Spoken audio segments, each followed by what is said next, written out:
काळा दिवस 1 फेब्रुवारी 1689 मध्ये छत्रपती संभाजीराजे यांना पकडून दिलं मुघलांच्या ताब्यात.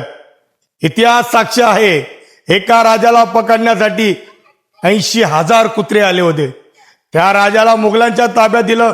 मुघल हरामखोरांनी आमचे रयतेचे राजे छत्रपती संभाजीराजे यांची हाळ करून यांची तुकडे करण्यात आले.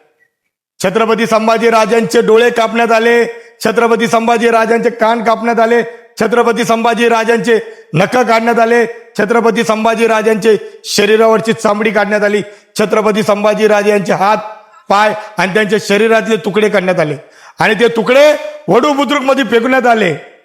त्या ठिकाणी मुघलांनी फतवा काढला होता औरंगजेबनी की या तुकड्याला कोणी हात लावण त्यांचे हात आम्ही कलम करू त्यांचे हात, त्यांना नस्तभीत करून टाकू. पण त्या ठिकाणी गोविंदमार पुढे आले.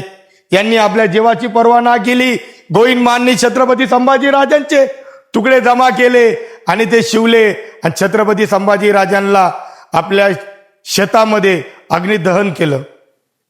नंतर मुघलांना माहित पडलं की गोविंदमार यांनी छत्रपती संभाजीराजे यांचे तुकडे जमा करून त्यांचा अंतिम संस्कार केलंय. तसंच गोविंदमारची पण हत्या करण्यात आली, त्यांचे तुकडे करण्यात आले, त्यांनाही संपवण्यात आलं. पण या दोन महाथोर, एकट्या राजाला आणि एकट्या गोविंदमारला माझा मानाचा मुद्रा.